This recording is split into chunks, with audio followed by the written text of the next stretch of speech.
Last time on Falcon Radio Theater. Dave, what are we gonna do? We don't have any scripts! Forget the scripts, we don't have any actors!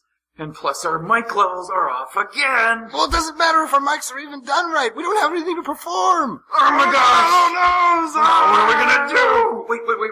I think I found a script. Is it good? I don't know. Alright, well, let's just do it! Alright, here we go. Mics! Check. Scripts? Check! Vitamin waters. I don't know where they went. No, that's right. We picked them up from the student store. Right. Okay, we're good to go. Alright, let's do this thing. Onward! And now, the triumphant return of Falcon Radio Theater. Hello, everybody. Good evening, and welcome to the thrilling first episode of the new season of Falcon Radio Theater. My name is Walter Lutsch. And I'm David Matsui. And we'll be hosting you tonight. First, we wanted to take a quick minute to talk about the show.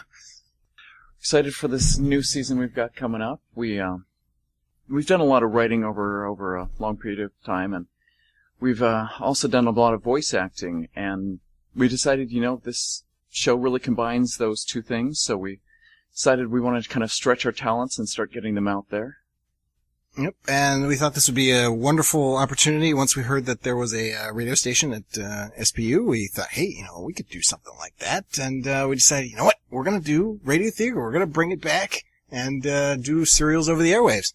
So for all of you out there, apart from listening to us, we also have requests that if you are a writer and you've got some scripts or things you'd like to hear performed over the radio, please email us, because we would love to do that for you. We'd love to put your work out there so other people can hear it, and we'd love to have scripts to perform.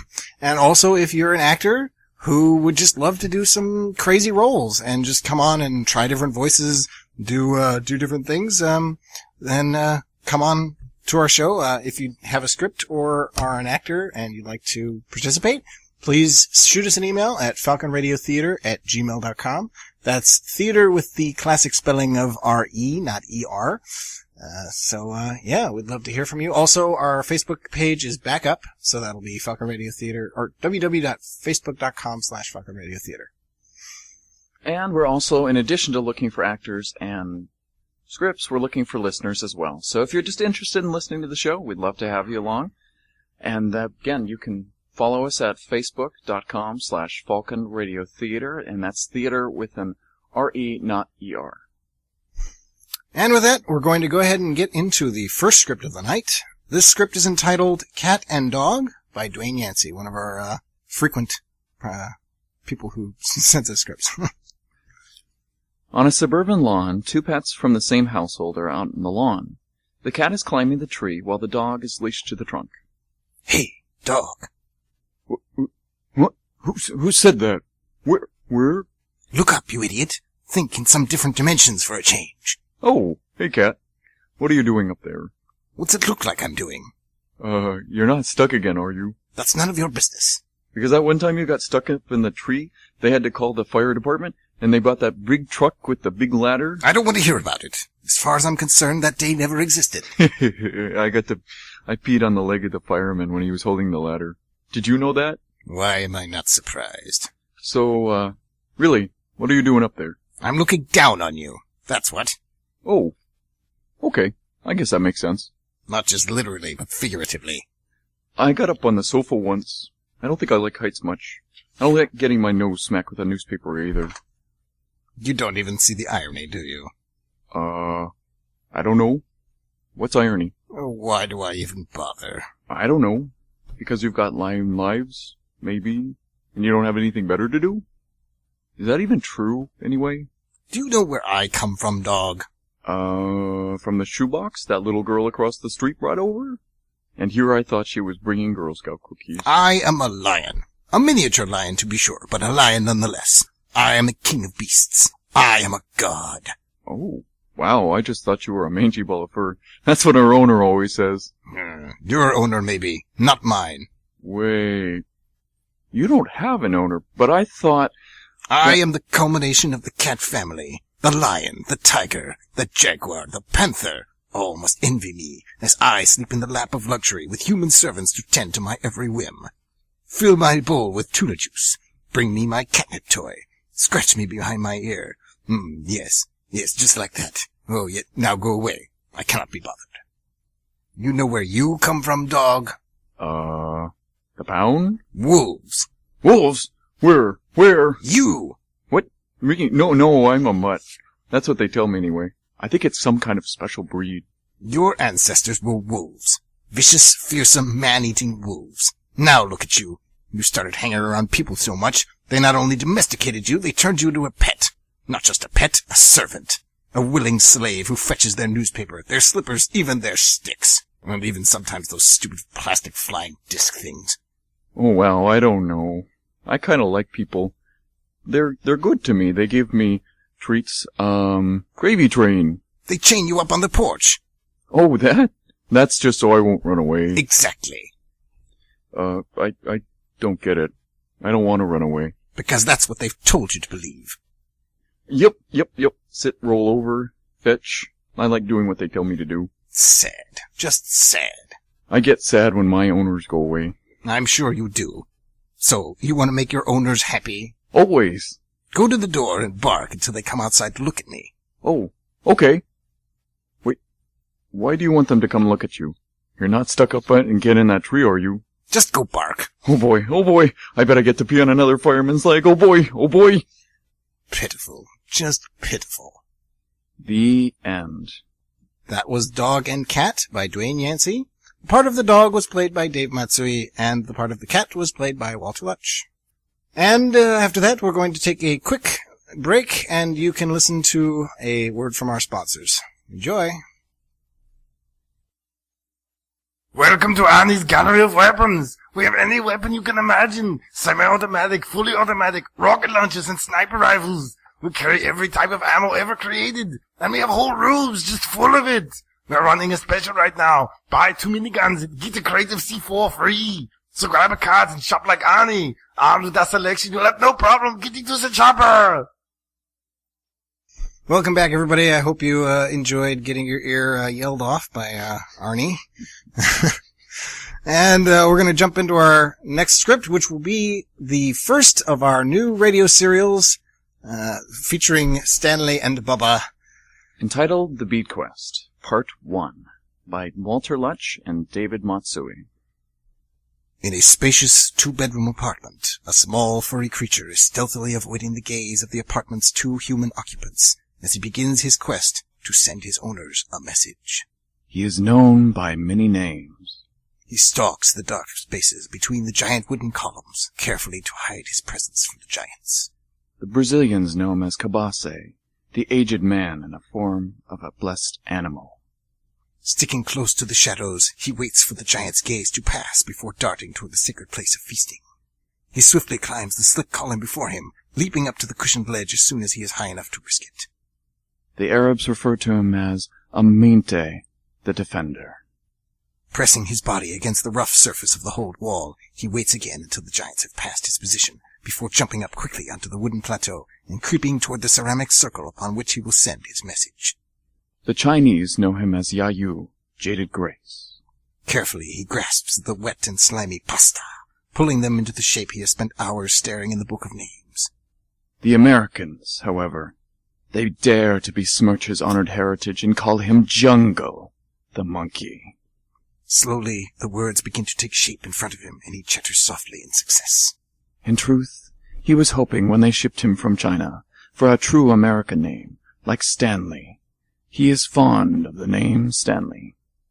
In fact, he likes it so much he spent hours searching for it in the book of names, so he could properly spell it out in pasta on his new owner's plate. As he finishes his message, he leaps silently off the wooden arch his human owners call a dinner table, and darts toward his hiding place behind the box near the fire pit. He watches in apprehension as his latest owner, Dave, approaches his seat at the table. He leans forward ever so slightly as Dave stares down at his plate. Surely, now he would call him by his name he had chosen. Surely he would cease in referring to him as the monkey. He watches in anticipation as Dave looks up at his companion, the one who shares his dwelling, and opens his mouth to speak.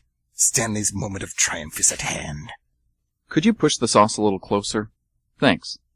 Stanley watches in frustration as Dave lifts the ladle from the pot and pours the red sauce all over his message. A loud, angry chatter sounds from behind Dave just as he's about to take a bite of his spaghetti. He looks up at his roommate. Did you hear that? What? It sounded like some kind of animal. Like a really ticked-off animal. Nope. Huh. Dave turns and looks behind him, but sees nothing except the stuffed Thai monkey he'd bought recently. Hey, did you move the monkey? I could have swore I left him on the coffee table. No, not me. Oh, okay, whatever. As Dave turns back to his meal, Stanley glares at his new owner, shedding the guise of the stupid plush animal he is forced to adopt. It is one of the many camouflage skills his ancestors taught him many years ago. Why couldn't he have just been allowed to stay in China where he was respected? That Thai company had to confuse him with one of their stuffed animals and stick a tag through his ear with the humiliating name of Jungle the Monkey. He spits in scorn and sinks his teeth into the material of the box in front of him in frustration. He waits that way for a couple of minutes, his jaws angrily clenched around the corner of the box before letting go of it and slinking away. He has other things to do with his time. These are, after all, the adventures of Stanley, the demon-hunting monkey. Once upon a time, in a far, far away monastery, there was a young monk in training named Shan Su. Su was a trickster and a brash student who refused to behave, and instead would give the elders no end of grief with his mischief, such as switching out the sacred offerings with rotting fruit from the village, and writing obscene messages in the Zen garden. The elders tried to turn him from his scheming ways, but they were unsuccessful. They tried to break the boy of his mischievous ways, but none worked. Finally, they gathered for a meeting on what to do with him. They talked for some time about what to do with Shu, with one of the elders even calling him a demon in a boy's body. Finally, his master requested one last chance for the boy. If it failed, he promised to discipline the boy with their harshest punishment, the Buddha's palm. Elder Chang walked Shu out to the Zen gardens where the boy tried to calm himself by raking the sands. However, the boy became frustrated with the task and rebuked his elder for making him do it. Elder Chang realized he had no other options. Regretfully, he used the Buddha palm on his Shu. Shu realized he could not move. The Buddha's palm, the harshest punishment the elders could deal out, had turned Shu into a small grayish-green statue. Elder Chang informed Shu that he would not break free from the stone prison until he had achieved inner peace. Shu was left facing the entrance gates on a small pedestal. Days, then years passed, as Shu refused to find peace. Then one day, a group of tourists were being shown the monastery. They took pictures with the great Buddha statue and brought incense to burn. A couple of young boys wanted a souvenir to take home, and finding none for sale, stole Shu from his place by the gates. The boys stuffed him into a box and got on a plane home to the U.S. However, the baggage got mixed up at the terminals, and Shu ended up at the wrong one. After getting passed around a bit, Shu found himself in the hands of a designer who mistook him for Hote, the god of prosperity. The designer was impressed by Shu's design, decided to design a line of lawn furniture after him. Thus, a whole line was manufactured and shipped off to various big chain stores. Unfortunately, Shu was mixed up with the shipment and sent out. When he could see again, he was sitting on a shelf surrounded by other statues identical to him at Right Mart. Shu spent a great deal of time at Right Mart thinking over his life. He reflected on what he had done and what it had caused him. He reflected on where he had been and where he was now. And as he reflected, he remembered Elder Chang teaching him about the stream of life. How fate is like stream beds, and we are the water. We flow where our stream bed takes us. Finally, after hundreds of years, Shu had achieved a measure of inner peace. Right as Shu was about to celebrate his achievement, he felt himself being lifted up. In his panic, he lost his grasp on his inner peace. Shu was bought that day by a young man named Dave. He was taken to an apartment and set up on a TV with a name tag stuck to his belly that says, "Hello, my name is Bubba." Shu has come to accept this new name, along with his new surroundings. These are the adventures of Bubba the Buddha. The elder, who is called Dave, yawns and stretches his stomach. He swings his legs over the side of the bed and stretches his arms to the ceiling. Scratching his chest once more, he plods over to the door and yanks it open, heading to the bathroom across the hall. As the door to the bathroom clicks shut, the door to the Dave's room squeaks open, and a strange sight emerges. It is a small grayish-green garden ornament in the shape of a fat, smiling Buddha. Bubba, rolling on his side, heads for the bookcase in the corner of the owner's room. As he arrives at the bookcase, he flips onto his base before the bookcase. The Buddha's belly reaches the bookshelf first. Bubba shakes his bald head, pulling one of the books down from the shelf. Bubba glances through a book on a deceased Japanese artist. He pauses on a picture of an ancient village, with its villagers going about their daily duties. Bubba gazes at it for a moment, before looking around the room.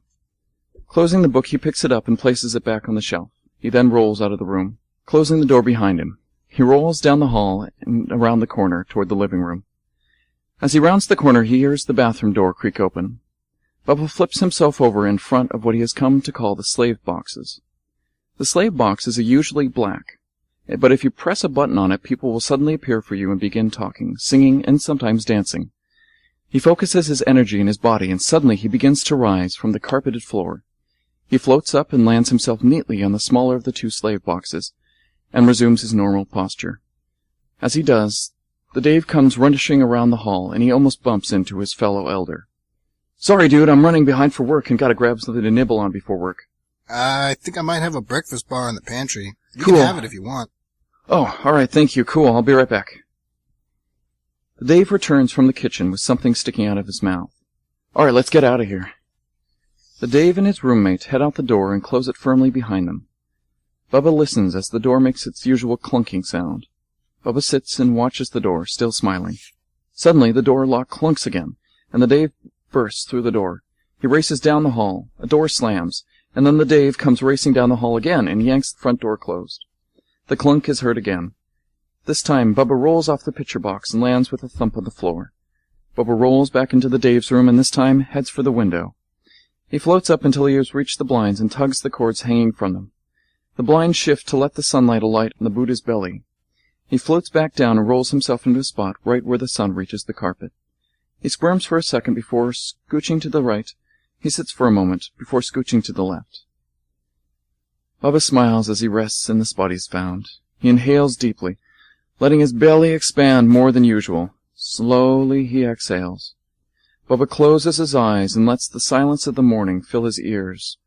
He can feel his stone body begin to loosen as he begins his morning meditation. Suddenly, an annoying bark from the heavens above rouses Bubba out of his meditation. Annoyed at the heaven dog, Bubba tries to refocus, but the barks from on high continue to distract him. Defeated, Bubba calms his inner spirit until he can move. He rolls out of the room. Rolling down the hall, he lifts himself into the roommate's room, hoping to get away from the barks. Bubba rolls into the room. Flipping onto his base, he gazes around it. A giant bed looms before him, and off to the right there are two doors. On the left there is another window. Its blinds also close. He rolls over to the window and floats up to the open blinds again. Trickles of the sun slip through the blinds and illuminate the bed behind Bubba. He floats up over the bed and places himself onto the spot where the sun shines. As he settles into the spot, he notices the surface beneath him sink. He smiles as he is enveloped by the bedding. He draws in a deep breath. He lets the silence of the room fill him. Slowly he begins to descend into himself. As before, the stone frame he inhabits begins to loosen. Bubba begins to feel all the things around him disappear. Booming sounds descend from above, and Bubba is startled out of his peaceful state he has been heading into. He looks up to the heavens again. This seems to be, to Bubba, what the elders call rock music, although why rocks would ever want to listen to something so jarring, Bubba does not understand. Unhappily, Bubba looks around for something that might deafen the din coming from above. Straight in front of him are a couple clouds that look promising. They are white fluffy squares that have light blue streaking across them. If he can nestle under them, the noises of the gods will certainly cease to exist to him, and then he can have his meditation. He discovers that he cannot roll across the strange surface of the sinking bed, so he makes his trek using his stubby legs. The trek even then is still difficult, as Bubba's legs are swallowed up every time he puts them down. Bubba no longer holds such endearing feelings towards the sinking bed. After what seems a very long journey, he manages to snuggle himself between the clouds. He grabs them with both his hands and pulls them over his head. As they form a shield around him, the sounds become quieter and quieter until they stop. Bubba smiles. He will have to remember this spot for the future. It is dark, it is quiet, and it is peaceful. He smiles again. Suddenly, the music comes roaring through once more, and the heaven dog barks. Bubba flings away his pillow as he screams, "Gods, why do you torment me from my daily meditations? Why do you bark at me? What ill have I caused you? Please let me have peace to finish my meditations." The barking continues. Gods! The barking continues. Bubba thinks for a second. Perhaps today is not the day for my meditating. Perhaps the day is for something else. So the stream flows, so my journey goes. Bubba walks off in search of the mystic device that awakens the slave box. Stanley is hunting a demon. Like many of his ancestors throughout the ages, he stalks the foul beast from afar, watching it and waiting for its weakest moment. But unlike other demons he has encountered over the years, this one does not move. Instead it sits, taunting him, as if to say that it does not need to hide from him. The worst part is that the poor, foolish humans who inhabit this dwelling with him are entranced by this demon and do not know of its evil. Instead they clean it and use it daily, but he knows it is evil. The demonic sound that issues forth from its bowels as it devours water sends shivers into his tail. He will hunt it. He will kill it. Watching from his perch on the bladed thing attached to the roof of their dwelling, he examines the monster, hoping to find a weakness.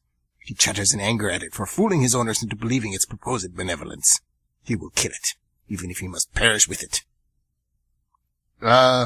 Dave? Were you trying to destroy your monkey? 'Cause I think it's stuck in the garbage disposal. What? I didn't put him there. How the heck did he get in there? Maybe one of your friends put him in there as a joke. That's not even funny. He'd kill the disposal. Stanley can only chatter in anger in his head as he is pulled from the jaws of the demon. Having seen no other way to destroy the beast, he had thrown himself into its maw, only to have Dave pull him back out. Somewhere in there he could have found its heart and killed it, but his mindless owner stopped him before he could complete the task. Stanley sighs internally as he's dried off and set upon the picture box. He watches as his owners leave to go on their quest for food, and has to wait until the door is closed and is locked before he can shrug off the disguise of the pathetic-looking stuffed toy and resume his quest. He turns to stalk the demon once more, but realizes he is not the only thing moving in the room. Out of the corner of his eye, he observes the absurdly rounded statue turn in place. Slipping behind the picture box, he watches as the fat statue upon the other picture box shifts and descends with a mighty thump, before rolling itself toward the sanctuary of Dave. Stanley is intrigued by this other seemingly inanimate object that in truth has life like him. He forgets the demon momentarily, and sneaks sneakily behind the rolling statue. Peering around the corner of the portal to Dave's sanctuary, he sizes up the grayish-green statue as it takes a book from the shelf and opens it on the floor, reading contentedly. It is disproportionately large, with a silly grin perpetually plastered on its face. As the statue turns a page, Stanley hears a faint clanking sound and catches sight of a string of beads hanging from the wrist of the statue his owners call Bubba the Buddha. Stanley chatters softly to himself. Those beads would surely be useful in killing the demon. Surely the demon's throat would choke upon the string and die. He must have those beads. Keeping to the shadows, he slinks toward the statue, paw outstretched toward the string of beads, his weapon against the demon. Just as he is within reach, the sound of the steps outside and Dave's voice startles both him and Bubba. The Buddha turns and catches sight of him. Bubba snatches his beads closer to his body, just beyond Stanley's reach. What do you think you are doing, monkey? Stanley chatters in frustration at being caught, and hearing the increasing sound of their owners returning, Bubba closes up his book and puts it back on the shelf before rolling toward the door. Stanley continues to chatter in annoyance as he hops after the statue. He barely clambers to his perch atop the picture box and assumes the facade of the stupid, smiling Jungle the monkey before the door opens. When his owners are not looking, he glares over at the Buddha statue. He will have those beads. And that was The Bead Quest, Part 1, by Walter Lutsch and David Matsui. Be sure to tune in next week for our next installment. That's all we got. Good night, guys.